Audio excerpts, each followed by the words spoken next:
সাবেক অর্থমন্ত্রী কিবরিয়া হত্যা সহ ৩ মামলার বিচার শুরু। সিলেটের মেয়র আরিফুল হক সহ আসামি ৩৮। যুদ্ধাপরাধ মামলায় কায়সারের মৃত্যুর পরোয়ানা জারি। বিজয়ের মাসে স্বাধীনতা বিরোধীদের তালিকা।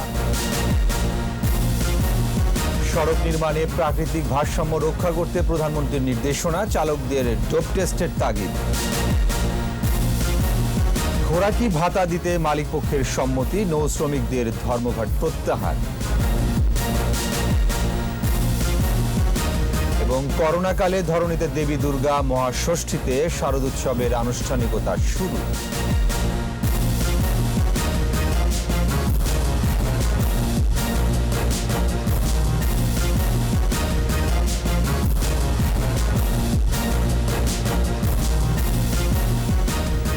শুনছিলেন ফার্স্ট সিকিউরিটি ইসলামী ব্যাংক লিমিটেড সংবাদ শিরোনাম। আমন্ত্রণ জানাচ্ছি রাতে 11টার 21 সংবাদের সাথে আছি আমি ওয়াহিদুজ্জামান।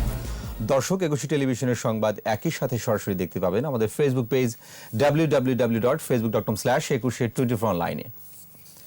এছাড়াও সংবাদ আরও থাকছে, মার্কিন প্রেসিডেন্ট নির্বাচনে প্রচারণা তুঙ্গে। নিউ ইয়র্কে প্রথমবারের মতো বাংলায় ব্যালট।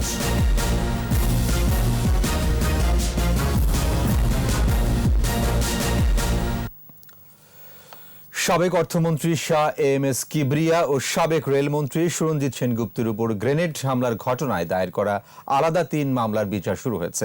বৃহস্পতিবার দুপুরে সিলেটের দ্রুত বিচার আদালতে আসামিদের উপস্থিতিতে চার্জ গঠনের মধ্য দিয়ে এই মামলার বিচার শুরু হয়।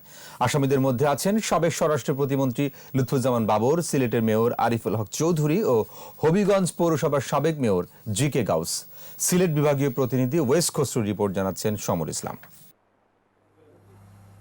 2005 সালের 27 জানুয়ারি হবিগঞ্জের বৈদ্যের বাজারে গ্রেনেড হামলায় নিহত হন সাবেক অর্থমন্ত্রী শাহ এএমএস কিবরিয়া। এ ঘটনায় দায়ের করা 2টি মামলার মধ্যে হত্যা মামলাটি সিলেটের দ্রুত বিচার আদালতে বিচারাধীন। সাক্ষীরা উপস্থিত না থাকায় হত্যা মামলার সাক্ষ্য গ্রহণ করা যাচ্ছে না। তবে সাবেক স্বরাষ্ট্র প্রতিমন্ত্রী লুৎফুজ্জামান বাবর সহ আসামিরা উপস্থিত থাকায় চার্জ গঠনের মধ্য দিয়ে আনুষ্ঠানিকভাবে বিস্ফোরক মামলার বিচার শুরু হলো। একই সঙ্গে 2004 সালের 21 জুন সাবেক রেলমন্ত্রী সুরঞ্জিত সেনগুপ্তের উপর সুনামগঞ্জের দিরাইয়ে বোমা হামলার ঘটনায় হত্যা ও বিস্ফোরক আইনে দায়ের করা 2টি মামলার বিচারও শুরু করেছেন আদালত। দীর্ঘদিন ধরে সকল আসামিকে একসাথে না পাওয়া এবং ঢাকা থেকে আসামি আনতে না পারার কারণে এইটা দিয়ে একটু ডিলে হয়েছে। এটা আজকে চার্জ গঠিত হয়েছে। দুপুরে কড়া নিরাপত্তায় কারাবন্দী সাবেক স্বরাষ্ট্র প্রতিমন্ত্রী লুৎফুজ্জামান বাবর সহ আসামিদের আদালতে আনা হয়। আর জামিনে থাকা সিলেটের মেয়র আরিফুল হক চৌধুরী ও হবিগঞ্জ জেলা বিএনপি নেতা জি.কে. গাউস আদালতে হাজির হন। তাদের উপস্থিতিতেই মামলার শুনানি শেষে চার্জ গঠন করা হয়। আইনজীবীরা জানান, কারাগারে থাকা সাবেক স্বরাষ্ট্র প্রতিমন্ত্রী বাবর সহ 9 আসামিকে আদালতে হাজির করা হয়। সব আসামি গ্রেফতার না হওয়া এবং সাক্ষীরা সময়মতো সাক্ষ্য না দেয়ায় আলোচিত এসব মামলার বিচারে ধীরগতি বলেও মনে করেন তারা। সমর ইসলাম, 21 টেলিভিশন। মানবতা বিরোধী অপরাধের মামলায় মৃত্যুদণ্ডপ্রাপ্ত সাবেক প্রতিমন্ত্রী সৈয়দ মোহাম্মদ কায়সারের বিরুদ্ধে মৃত্যু পরোয়ানা জারি করেছেন আন্তর্জাতিক অপরাধ ট্রাইব্যুনাল। ট্রাইব্যুনালের রেজিস্ট্রার সাইদ আহমেদ জানান, সৈয়দ মোহাম্মদ কায়সারের বিরুদ্ধে মৃত্যু পরোয়ানা কেন্দ্রীয় কারাগার সহ সংশ্লিষ্ট দপ্তরে পাঠানো হয়েছে। এর আগে বুধবার সাবেক প্রতিমন্ত্রী সৈয়দ মোহাম্মদ কায়সারের মৃত্যুদণ্ড বহাল রেখে চূড়ান্ত রায় প্রকাশ করা হয়। গত 14 জানুয়ারি মানবতা বিরোধী অপরাধের মামলায় মৃত্যুদণ্ড বহাল রাখেন আপিল বিভাগ। মুক্তিযুদ্ধের সময় ব্রাহ্মণবাড়িয়া ও হবিগঞ্জে হত্যা, গণহত্যা, ধর্ষণের মতো যুদ্ধাপরাধের দায়ে সৈয়দ কায়সারকে 2015 সালের 23 ডিসেম্বর মৃত্যুদণ্ড দেন আন্তর্জাতিক অপরাধ ট্রাইব্যুনাল। মহান মুক্তিযুদ্ধের সময় পাকিস্তানি হানাদার বাহিনীর সহযোগী রাজাকার, আল বদর, আল শামস সহ স্বাধীনতা বিরোধীদের আংশিক তালিকা প্রকাশ করা হবে বিজয়ের মাসে। নিশ্চিত তথ্যের ভিত্তিতে তালিকা তৈরি হচ্ছে বলে জানিয়েছে স্বাধীনতা বিরোধী তালিকা প্রণয়ন কমিটি। JU জুবারের report. 1971 সালে সমগ্র জাতি যখন মুক্তিযুদ্ধে, তখন কিছু বিশ্বাসঘাতক পাকিস্তানি হানাদার বাহিনীর পক্ষে তৎপর হয়ে ওঠে। গড়ে তোলে রাজাকার, আলবদর, আল শামসের মতো খুনি বাহিনী। হানাদারদেরও সহায়তায় কেউ কেউ মনোনীত হয় এমএলএ হিসেবে। এইসব স্বাধীনতা বিরোধীদের তালিকা প্রণয়নের কাজ শুরু করেছে সরকার। তথ্য সংগ্রহে মাঠে নেমেছেন 6 সদস্যের সাব কমিটির দায়িত্বটা হলো এগুলোকে সংগ্রহ করে আমরা স্ট্যান্ডিং কমিটিতে মাধ্যমে আমরা মন্ত্রণালয়ে পাঠিয়ে দেবো, মন্ত্রণালয় এটা প্রকাশ করবে। এর আগে জেলা প্রশাসকদের দায়িত্ব দেয়া হলে স্বাধীনতা বিরোধীদের একটি ভুলে ভরা তালিকা তৈরি হয়। এমন প্রেক্ষাপটে স্বাধীনতা বিরোধী তালিকা প্রণয়ন সাব কমিটি গঠন করা হয়। আহ্বায়ক করা হয় শাহজাহান খানকে। জেলা প্রশাসকদের উপরে যে দায়িত্ব আমরা দিলাম, সেই দায়িত্ব কিন্তু আমরা যথারীতি তারা এই তালিকাটা প্রেরণ করতে পারেনি। বীর মুক্তিযোদ্ধাদেরকে সমন্বয়েই কিন্তু আমরা এই তালিকাটা করব, এটা আমরা সিদ্ধান্ত নিয়ে আমরা এগোচ্ছি। আমাদের প্রথম সভাটা হয়ে গেছে। এই সাব কমিটি মুক্তিযুদ্ধকালীন মুক্তিযোদ্ধা কমান্ডার, মুক্তিযোদ্ধা ও বয়োজ্যেষ্ঠ ব্যক্তিদের কাছ থেকে তথ্য সংগ্রহ করছে। এই প্রক্রিয়ায় একটি সঠিক তালিকা করা সম্ভব হলে বলে জানান শাহজাহান খান। তথ্যগুলো সংগ্রহ করব এবং সংগ্রহ করে ওইটাই প্রকাশ করব তা নয়, আমরা চেষ্টা করব শতভাগ নিশ্চিত হয়ে সেই নামগুলো প্রকাশ করতে। 16 ডিসেম্বরেই অন্তত আংশিক হলেও আমরা একটা তালিকা আমরা প্রকাশ করতে চাই। স্বাধীনতা বিরোধীদের সঠিক তথ্য থাকলে কমিটিকে জানানোর জন্য সকলের প্রতি আহ্বান জানিয়েছেন স্বাধীনতা বিরোধী তালিকা প্রণয়ন সাব কমিটির আহ্বায়ক। তারও যদি কেউ তথ্য সংগ্রহ করে আমাদেরকে দিতে পারেন, আমরা সেটাও তদন্ত করে সেই নাম আবার অন্তর্ভুক্ত করব। জে ইউজুবায়ের, 21 টেলিভিশন, ঢাকা। প্রধানমন্ত্রী শেখ হাসিনা বলেছেন, সড়ক মহাসড়কের দুর্ঘটনার স্থান ও কারণ নির্ধারণ করে সমাধানের উদ্যোগ নিয়েছে সরকার। সেই সাথে রয়েছে মধ্য দীর্ঘমেয়াদী পরিকল্পনা। নিরাপদ সড়ক দিবসের আলোচনা অনুষ্ঠানে ভিডিও কনফারেন্সে প্রধানমন্ত্রী নির্দেশ দেন, নতুন সড়ক নির্মাণকালে রক্ষা করতে হবে প্রাকৃতিক ভারসাম্য। চালকদের ট্রাফিক আইন ও চিহ্ন মেনে চলার তাগিদ দেন প্রধানমন্ত্রী শেখ হাসিনা। প্রণব চক্রবর্তী রিপোর্ট। 2007 সালে সড়ক দুর্ঘটনার সংখ্যা ছিল। মুজিব বর্ষের শপথ, সড়ক করব নিরাপদ এ স্লোগানকে প্রতিপাদ্য করে এবছর পালিত হচ্ছে নিরাপদ সড়ক দিবস। এ উপলক্ষে আলোচনা অনুষ্ঠানে গণভবন থেকে ভিডিও কনফারেন্সে যুক্ত হন প্রধানমন্ত্রী শেখ হাসিনা। এ সময় তিনি বলেন, যে কোনো দেশের উন্নয়ন অগ্রগতির জন্য যোগাযোগ ব্যবস্থার উন্নতি জরুরি। সে লক্ষ্যে ৬,৩৫৮.৬৭ ভাগ মহাসড়ক মজবুত করা হয়েছে। চিহ্নিত হচ্ছে দুর্ঘটনাপ্রবণ স্থানগুলো। কোথায় কোথায় অ্যাক্সিডেন্ট হয়, কোথায় বেশি হচ্ছে, কি কারণে হচ্ছে, সেগুলি সুনির্দিষ্টভাবে খুঁজে বের করে আমরা ধীরে ধীরে সেগুলি কিন্তু সংস্কার করে দিচ্ছি। ইতিমধ্যে আমরা সেটা শুরু করেছি। প্রধানমন্ত্রী বলেন, সুনির্দিষ্ট লক্ষ্য ও কাঠামো থাকলে একটি দেশের উন্নয়ন সহজ হয়। এ কারণে গ্রামীণ সড়ককে প্রাধান্য দেওয়ার পাশাপাশি গুরুত্ব দেওয়া হচ্ছে ঢাকার সাথে সারা দেশের যোগাযোগ সহজতর করা।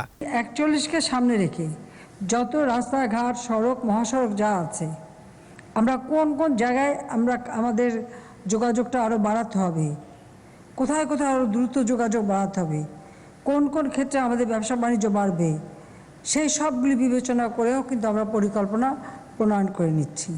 আমরা এই প্রেক্ষিত পরিকল্পনার উপর ভিত্তি করেই কিন্তু আমরা পঞ্চবার্ষিকী পরিকল্পনা নিচ্ছি।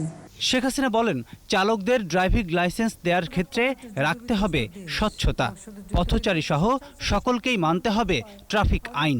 অনলাইনে আবেদন করে ড্রাইভিং শিক্ষাটা এবং ড্রাইভিং শিক্ষাটা জেলা উপজেলা পর্যায় পর্যন্ত নিয়ে যেতে হবে। সবাইকে কিন্তু ড্রাইভিং শিক্ষাটা দিতে হবে। ড্রাইভার যারা এখন গাড়ি চালায় তাদেরকেও আমি মনে করি স্বল্পকালীন সময়ে কিছু ট্রেনিং দিয়ে ট্রাফিক রুলটা যাতে তারা মানে সেটা নিশ্চয়ই খেয়াল রাখতে হবে। আরেকটা বিষয় লক্ষ্য রাখতে হবে, যারা গাড়ি চালাচ্ছে তারা মাদক সেবন করে কিনা, তাদের ড্রপ পরীক্ষা করা দরকার এবং মাদক সেবন করে কিনা পরীক্ষা করা দরকার। প্রত্যেকটা ড্রাইভারের এই পরীক্ষাটা একান্তভাবে অপরিহার্য। ট্রাফিক আইন মেনে চলা, এটা সকলের ক্ষেত্রে প্রযোজ্য। এ সময় দেশবাসীকে করোনা ভাইরাসের দ্বিতীয় তরঙ্গের গুরুত্ব বিবেচনায় জনসমাগমে মাস্ক পরার আহ্বান জানান প্রধানমন্ত্রী শেখ হাসিনা। কিছুক্ষণ খোলা বাতাস আপনাকে নিতে হবে, আবার যখনই লোকের সঙ্গে কথা বলবেন, মিশবেন, মাস্কটা পরে থাকবেন। প্রণব চক্রবর্তী, 21 টেলিভিশন, ঢাকা। মালিক পক্ষ শ্রমিকদের খোরাকি ভাতা দিতে রাজি হওয়ায় নৌ শ্রমিকরা ধর্মঘট প্রত্যাহার করেছে বলে জানালেন শ্রম প্রতিমন্ত্রী মুন্নুজান সুফিয়ান। তিনি জানান, শ্রম মন্ত্রণালয়ের মধ্যস্থতায় নৌযান মালিক ও শ্রমিকদের মধ্যে সন্তোষজনক সমাধান হয়েছে। জেউ জুবাইরের আরেকটি রিপোর্ট। খাদ্য ভাতা প্রদান সহ 11 দফা আদায়ে গত 20 অক্টোবর রাত থেকে সারা দেশে নৌযান শ্রমিকদের ধর্মঘট শুরু হয়। এ নিয়ে সন্ধ্যায় সচিবালয়ে নৌযান মালিক ও শ্রমিক পক্ষের বৈঠক হয়। উঠে আসে শ্রমিক পক্ষের নানান দাবি। সে সময় খাদ্য ভাতার জন্য মাসে ৩,০০০ ও ৫,০০০ টাকা দাবি করেন শ্রমিকরা। ১,০০০ টাকা সর্বনিম্ন স্তরে আমরা যাত্রী পরিবহন করে ওখানে রাখছি ১,০০০ টাকা। এখন তোমরা যদি ওই ১,০০০ টন পর্যন্তই নাও তাহলে তো কোনো অসুবিধা নাই। নৌযান শ্রমিকদের সেই কর্মবিরতি প্রত্যাহার করা। শ্রম মন্ত্রণালয়ের মধ্যস্থতায় দীর্ঘক্ষণ বৈঠক শেষে জাহাজের ধারণ ক্ষমতা অনুযায়ী শ্রমিকদের মাসিক খোরপোশ ১,০০০, ১,২০০ এবং ১৫০০ টাকা দিতে রাজি হয় মালিকপক্ষ। অক্টোবর থেকে তা কার্যকর হবে বলে জানান শ্রম ও কর্মসংস্থান প্রতিমন্ত্রী মুন্নুজান সুফিয়ান। মালিক শ্রমিক দুই পক্ষ সমাধান করে ফেলেছেন, তো মিয়া বিবি রাজি তা কিয়া করেগা কাজী। অক্টোবর ২০২০ খ্রিস্টাব্দ হইতে খোরপোশ প্রাপ্য হবে। ধর্মঘট প্রত্যাহার করায় মালিকপক্ষ ও শ্রমিক ফেডারেশনকে ধন্যবাদ জানান মুন্নুজান সুফিয়ান। এই ধর্মঘট প্রত্যাহারের মধ্য দিয়ে জনজীবনে শান্তি ফিরে আসবে। যে ইউজুবায়ের, ২১ টেলিভিশন, ঢাকা। করোনা পরিস্থিতিতে স্বাস্থ্যবিধি সহ ৩৩ নির্দেশনা অনুসরণ করে শুরু হয়েছে সনাতন ধর্মাবলম্বীদের সবচেয়ে বড় ধর্মীয় উৎসব দুর্গাপূজা। মহাষষ্ঠীতে মন্দির মণ্ডপে মায়ের আরাধনা আর শাস্ত্রীয় নিয়মে সীমাবদ্ধ থাকে পূজার আনুষ্ঠানিকতা। করোনা মহামারী থেকে মুক্তি আর পৃথিবীতে শান্তি প্রতিষ্ঠায় মায়ের কাছে মঙ্গল প্রার্থনা করেন ভক্তরা। অপু শাহিদের ক্যামেরায় স্মৃতি মণ্ডলের রিপোর্ট। মহাষষ্ঠীতে ঢাকের বাদ্য, উলুধ্বনি আর কাসর ঘণ্টায় মুখর মন্দির মণ্ডপ।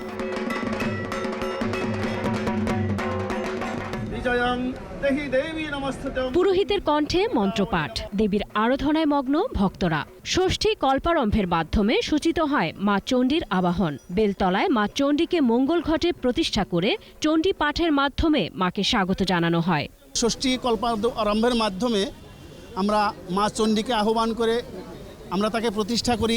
সারা পৃথিবীর লোকই অসুস্থ, সবাই যেন এর থেকে মুক্ত থাকতে পারি এবং সবাই যেন সুস্থ থাকতে পারি, সেই কামনাই আমরা প্রার্থনা করেছি। করোনা মহামারীর কারণে এবারের দুর্গাপূজার আবহ সম্পূর্ণ আলাদা। মাকে সাড়ম্বরে বরণ করতে না পারার আক্ষেপ ভক্তদের। করোনাকাল কেটে যাবে, পৃথিবীতে শান্তি ফিরবে, এমন প্রার্থনা তাদের। মায়ের কাছে প্রার্থনা শুধু যে মা তুমি শান্তভাবে আমাদের পূজা গ্রহণ করো, আমাদের জল ফুল তুমি গ্রহণ করো, আমাদের জাতিকে তুমি শান্তি দাও, করোনা থেকে মুক্ত করো। আমরা যেন আগের মতো প্রতি বছর তোমার আনন্দ নিয়ে যেভাবে উদযাপন করি তোমার পূজা, আমরা যেন সেভাবে করতে পারি। উৎসব যখন না থাকে একটু তো মনে কষ্ট লাগেই, তারপরেও এত কিছুর মধ্যে যে মাকে ডাকতে পাচ্ছি, মা আমরা মনে করি আমরা ডাকি মানে আসে। মা কাছে প্রার্থনা করব আমার বাবা আমার মা ভালো থাকুক, করোনা ভাইরাস জলদি চলে যাক, আমি স্কুলে আবার যেতে পারবো। ষষ্ঠী পূজা শেষে পুষ্পাঞ্জলিতে ভক্তি নিবেদন করেন ভক্তরা। নমস্তে নমঃ সপরিবারায় চণ্ডিকা ওই নমঃ। স্বাস্থ্যবিধি মেনে পূজা উদযাপনে সব ধরনের ব্যবস্থা নেওয়া হয়েছে।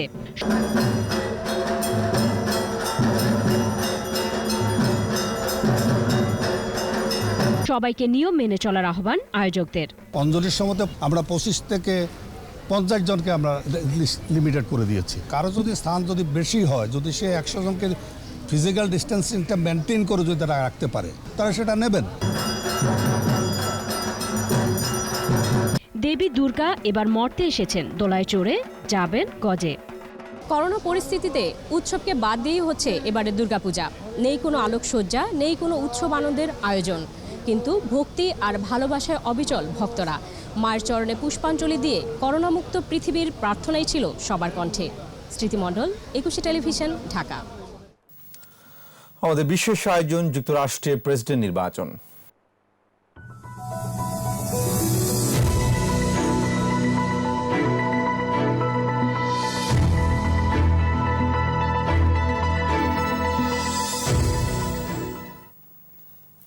যুক্তরাষ্ট্রের প্রেসিডেন্ট নির্বাচনের প্রচারণা এখন তুঙ্গে। প্রচার প্রক্রিয়ায় যোগ দিয়েছেন সাবেক Democrat president Barack Obama. Vote চেয়েছেন জো বাইডেনের জন্য। এরই মধ্যে তথ্য এসেছে, আগাম ভোটে ট্রাম্পকে পেছনে ফেলেছেন জো বাইডেন। বিভিন্ন অঙ্গরাজ্যে 29 মিলিয়নের বেশি মানুষ অগ্রিম ভোট দিয়েছেন।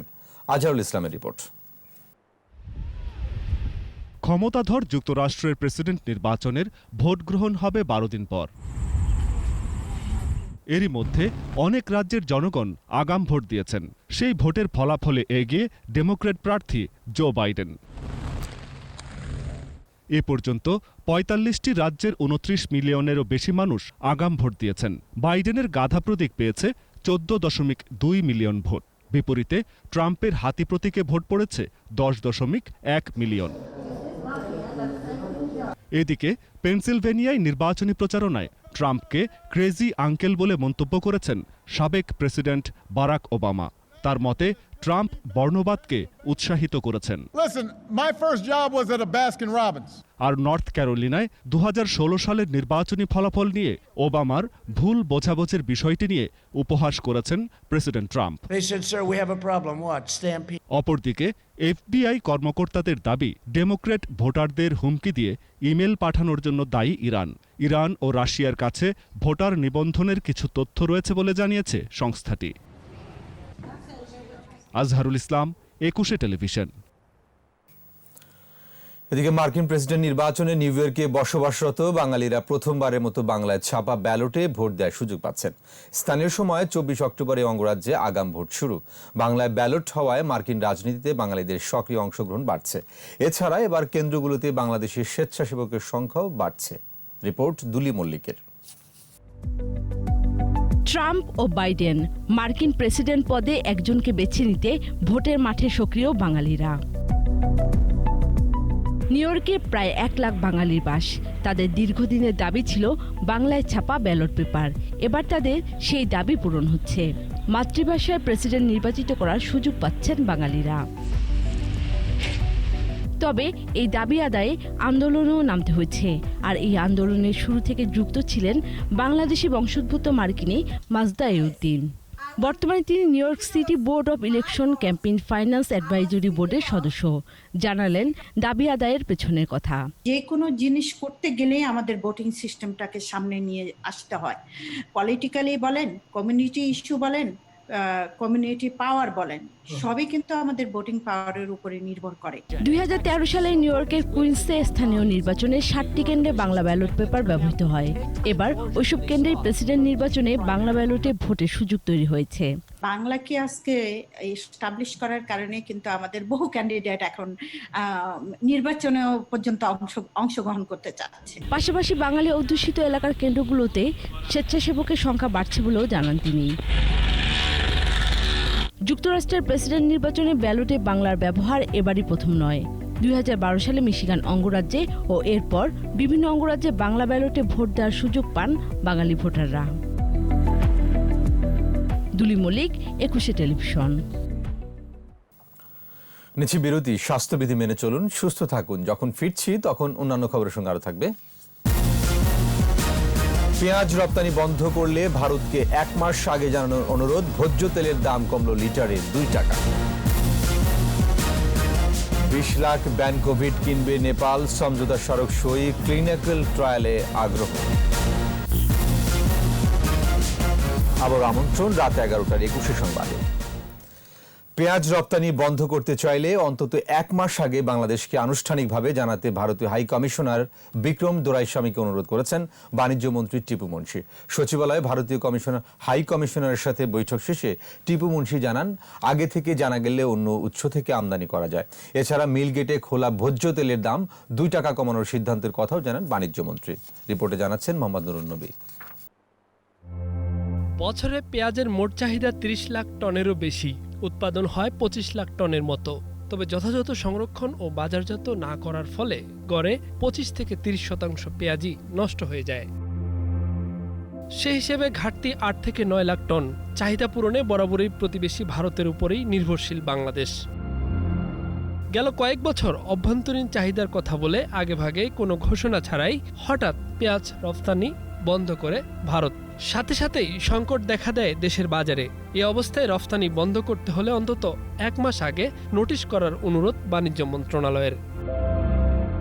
সচিবালয়ে ভারতের হাই কমিশনার বিক্রম দোরাইস্বামী সৌজন্য সাক্ষাতে এলে এ বার্তা দেন বাণিজ্য মন্ত্রী। All on a sudden close করে দেওয়াটা really bit problem for us. I will suggest, I will request in future if really that thing comes, please give us a notice for at least 30 days so we can have an alternative market. বাণিজ্য মন্ত্রী জানান, আগামী 3 বছরে পেঁয়াজ উৎপাদনে স্বয়ংসম্পূর্ণ হতে চায় বাংলাদেশ। আমরা একই রকম ক্লাইমেটের মধ্যেই আমাদের দুটো দেশ।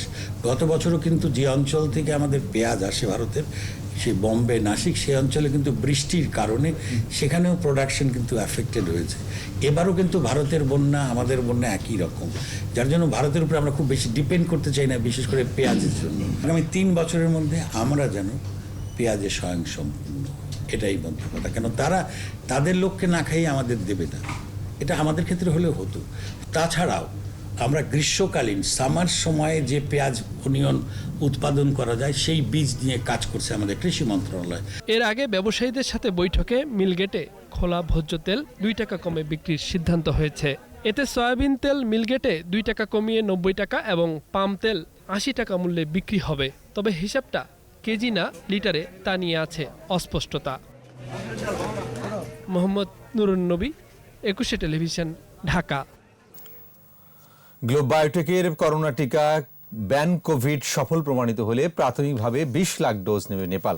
রাজধানীর তেজগাঁওয়ে প্রতিষ্ঠানটির ভ্যাকসিন ইউনিট পরিদর্শন শেষে এ কথা জানান বাংলাদেশে নিযুক্ত নেপালের রাষ্ট্রদূত ডাক্তার বংশীধর মিশ্র। আর গ্লোবের চেয়ারম্যান হারুনুর রশিদ বলেন, সরকার চাইলে দেশে টিকা সরবরাহ নিশ্চিত করেই রপ্তানি করা হবে। মফির রহমানের রিপোর্ট। দুপুরে গ্লোব বায়োটেক কার্যালয় পরিদর্শনে আসেন বাংলাদেশে নিযুক্ত নেপালের রাষ্ট্রদূত ডাক্তার বংশীধর মিশ্র। তাকে স্বাগত জানান প্রতিষ্ঠানটির চেয়ারম্যান হারুনুর রশিদ। এই সময় 20 লাখ ডোজ ভ্যাকসিন নেওয়ার বিষয়ে নেপালি প্রতিষ্ঠান আনমোল হেলথ কেয়ার ও গ্লোব বায়োটেকের মধ্যে সমঝোতা স্মারক সই হয়। পরে রাষ্ট্রদূত বংশীধর মিশ্র বলেন, ব্যানকোভিড পুরোপুরি বাংলাদেশের আবিষ্কার। পরীক্ষা সফল হলে G2G পদ্ধতিতে নেপাল এই ভ্যাকসিন ক্রয়ে আগ্রহী। Nepali are very much confident that this is very good vaccines and we will be benefited. That means that we will definitely purchase or we will take these vaccines for Nepali people. Bangladesh চাইলে নেপালে ভ্যাকসিনটির clinical trial হতে পারে বলেও জানান তিনি। People of Nepal are very much interested to take part in the even trial. I'm sure about that. So this will be very fortunate for us to be a part of trial. Globe বায়োটেকের chairman বলেন, এরই মধ্যে বিভিন্ন দেশ থেকে ভ্যাকসিনটি নেওয়ার জন্য যোগাযোগ করা হচ্ছে। দেশের স্বার্থ সংরক্ষণ করেই অন্য দেশে ভ্যাকসিন দেওয়া হবে বলে জানান তিনি। আমরা অবশ্যই বাংলাদেশকে স্যাটিসফাইড করে বাইরে দিব। আমার প্রোডাকশন ক্যাপাসিটির বাইরে যদি আমার ডিমান্ড বেশি থাকে, তখন আমি এটাকে অন্য কোম্পানি থেকে বানাই, এটাকে কন্ট্রাক্ট টোল ম্যানুফ্যাকচারিং বলে। তো আমাদের কন্ট্রাক্ট ম্যানুফ্যাকচার আমাদের বাংলাদেশের 4-5টা কোম্পানি আছে। ভ্যাকসিনের দাম সাধারণ মানুষের নাগালের মধ্যেই থাকবে বলেও জানান গ্লোব চেয়ারম্যান।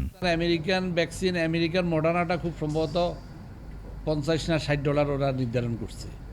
হয়তো আমাদের হয়তো আরো $20 কম হইতে পারে, এইরকম হোক। মফিউর রহমান, 21 টেলিভিশন, ঢাকা।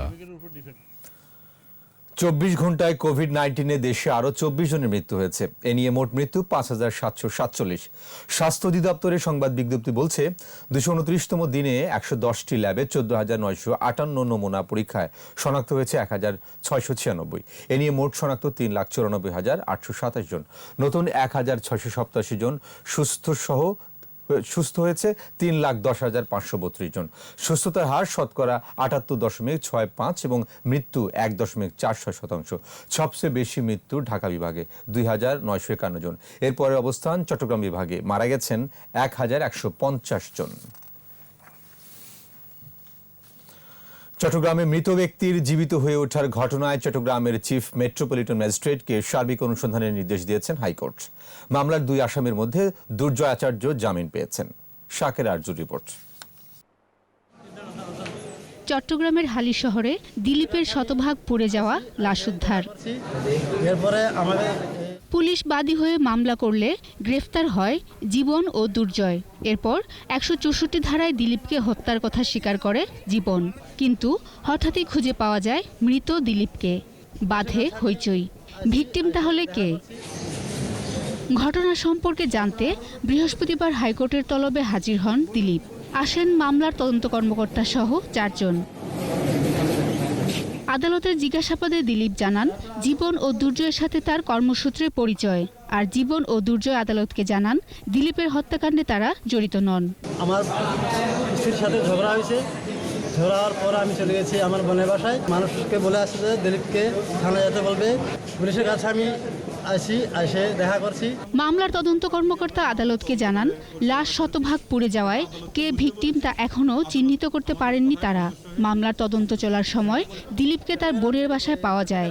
2 বছর ধরে তার স্ত্রীর সাথে ঝগড়া করে বোনের বাসায় ছিলেন তিনি। আসামি জীবন চক্রবর্তী যদি স্বীকারোক্তি দিছে এবং তার স্বীকারোক্তির সাথে যথাযথ আলামত পিএম রিপোর্টের অনেকটা মিল আছে, তাহলে সে বলতে পারবে আসলে কাকে হত্যা করছে। আমরা এখনো আইডেন্টিফাই করতে পারি নাই, এটা তদন্তাধীন আছে মামলা।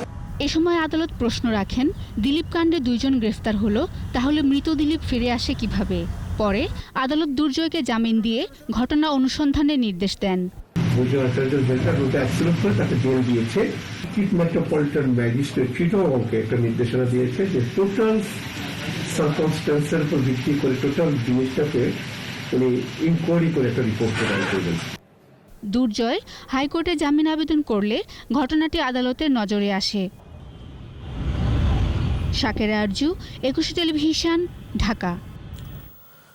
নির্বাচনী আচরণবিধি লঙ্ঘনের মামলায় ফরিদপুর 4 আসনের স্বতন্ত্র সাংসদ মুজিবুর রহমান চৌধুরীকে হাইকোর্টের দিয়ে আগাম জামিন বহাল রেখেছেন আপিল বিভাগ। নিক্সন চৌধুরী জামিনের বিরুদ্ধে রাষ্ট্রপক্ষের করা আবেদনের শুনানি নিয়ে চেম্বার আদালতের বিচারপতি নুরুজ্জামান নো অর্ডার আদেশ দেন। ফলে নিক্সন চৌধুরীর জামিন বহাল থাকল। এর আগে গত মঙ্গলবার হাইকোর্ট তাকে শর্ত সাপেক্ষে 8 সপ্তাহের আগাম জামিন দেন। গত 18 অক্টোবর হাইকোর্টে আগাম জামিনের আবেদন করেন নিক্সন চৌধুরী। শারদীয় দুর্গাপূজাকে কেন্দ্র করে কোনো নাশকতার সম্ভাবনা নেই। আইন শৃঙ্খলা বাহিনী সকল বিষয় মোকাবেলায় প্রস্তুত আছে বলে জানিয়েছেন র্যাব মহাপরিচালক চৌধুরী আব্দুল্লাহ আল মামুন। রাজধানীর বনানীতে পূজা মণ্ডপ পরিদর্শন শেষে তিনি বলেন, পূজা অর্চনা করার সময় স্বাস্থ্যবিধি পালনের সকল ব্যবস্থা নেওয়া হয়েছে। এছাড়া সারা দেশে পূজা মণ্ডপে নেওয়া হয়েছে পর্যাপ্ত নিরাপত্তা ব্যবস্থা। মোতায়েন করা হয়েছে অতিরিক্ত আইন শৃঙ্খলা রক্ষাকারী বাহিনীর সদস্য।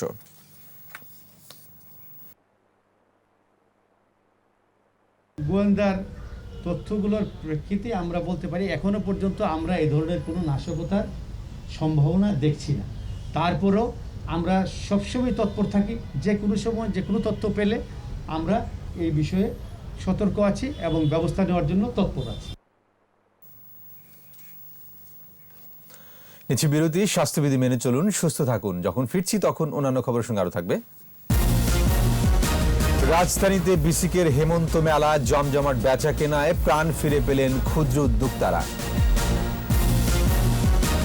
করোনায় যুক্তরাজ্যে রেকর্ড সংক্রমণ 26,000-এরও বেশি, ভারতে আক্রান্ত 77 লাখ।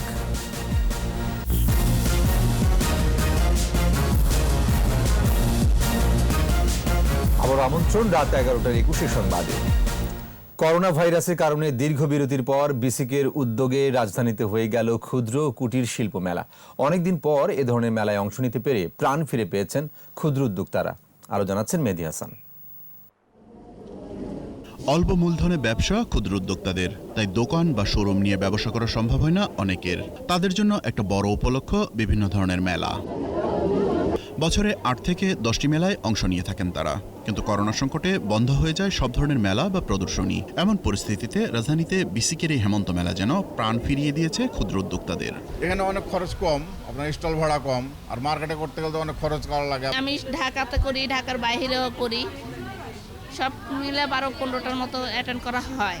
একটা মানসিকভাবে যে শক্তি, সাহস দরকার, যে না আবারও হয়তো বা পরিস্থিতি স্বাভাবিক হবে, আমার ব্যবসার জায়গাটা ঘুরে আসবে, সেই জায়গা থেকে কাজ করার জন্য যে মানসিক শক্তি, আমার মনে হয় যে পুরো মানসিক শক্তিটা এখানে পেয়ে গেছে। অনেকদিন এ ধরনের মেলা দেখেননি রাজধানীবাসী, তাই বেচাকেনাও ভালো। আমাদের নিজস্ব প্রোডাক্ট এবং নিজেরা আমরা যে কোথাও দাঁড়াতে পারছি, বিসিক আমাদেরকে সেই সহযোগিতা করছে ক্ষুদ্র হিসেবে।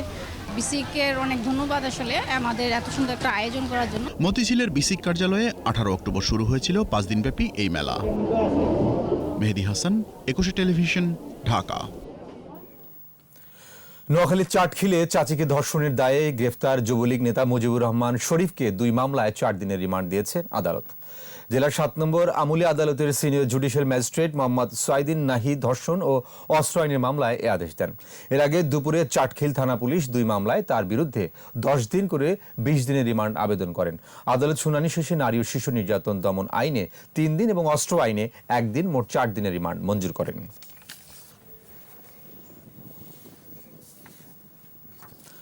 রংপুর নগরীর মাহিগঞ্জে মহিরুদ্দিন নামের এক বৃদ্ধের পায়ুপথে বাতাস ঢুকিয়ে দেওয়ার অভিযোগ উঠেছে। আশঙ্কাজনক অবস্থায় তাকে রংপুর মেডিকেল কলেজ হাসপাতালে লাইফ সাপোর্টে রাখা হয়েছে। চিকিৎসকরা বলছেন তার দুটি কিডনি বিকল হয়ে গেছে, এখন সে জীবন মৃত্যুর সন্ধিক্ষণে। পুলিশ ও স্বজনরা জানায়, মাহিগঞ্জে জমজম ফিডে শ্রমিকের কাজ শুরু করেন এই বৃদ্ধ। বিকেলে কথা কাটাকাটির এক পর্যায়ে আরেক শ্রমিক রশিদুল ফিড মিল পরিষ্কার করার মেশিনের পাইপ পায়ুপথে ঢুকিয়ে বাতাস দেয়। এতে পেট ফুলে গুরুতর অসুস্থ হয়ে পড়েন তিনি।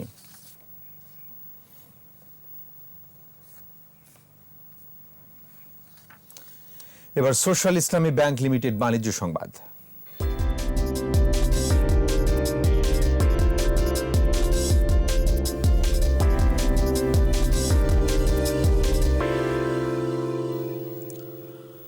আধুনিক ব্যাংকিং সেবা প্রদানের লক্ষ্যে ঢাকার কোতোয়ালির সিমন রোডে ফার্স্ট সিকিউরিটি ইসলামী ব্যাংকের সদরঘাট উপশাখা উদ্বোধন করা হয়েছে। ব্যাংকের ব্যবস্থাপনা পরিচালক সৈয়দ ওয়াসেক আলী ভিডিও কনফারেন্সের মাধ্যমে উপশাখাটি উদ্বোধন করেন। এ সময় ব্যাংকের অতিরিক্ত ব্যবস্থাপনা পরিচালক আব্দুল আজিজ, মোস্তফা খায়ের এবং উপব্যবস্থাপনা পরিচালক জহুরুল হক সহ কর্মকর্তারা উপস্থিত ছিলেন। অনুষ্ঠান উপলক্ষে দোয়া মাহফিলেরও আয়োজন করা হয়।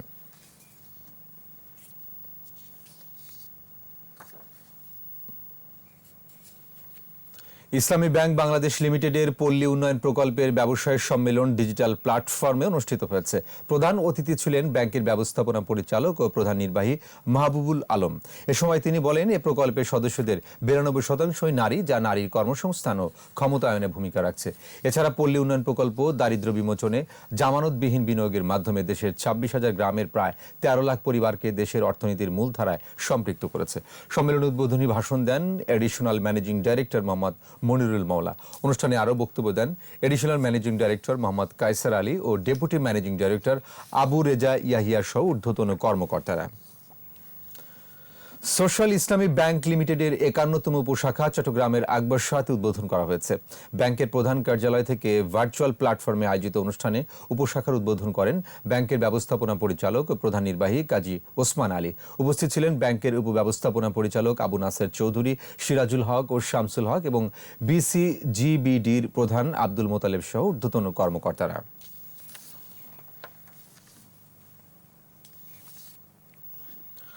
আর এরই সাথে শেষ করছি রাত 11টার 21 সংবাদ। যাবার আগে ফার্স্ট সিকিউরিটি ইসলামী ব্যাংক লিমিটেড সংবাদ শিরোনামগুলো আরও একবার। সাবেক অর্থমন্ত্রী কিবরিয়া হত্যা সহ 3 মামলার বিচার শুরু। সিলেটের মেয়র আরিফুল সহ আসামি 38।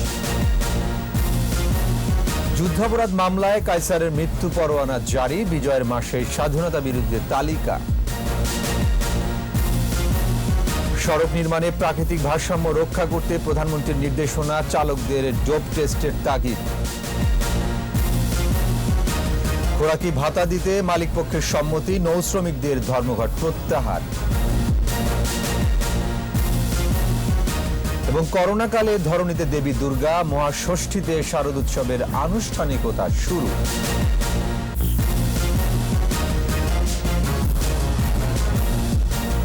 সর্বশেষ খবর জানতে ডায়াল করুন 202 নম্বরে, আর ভিজিট করুন 21-tv.com ওয়েবসাইটে।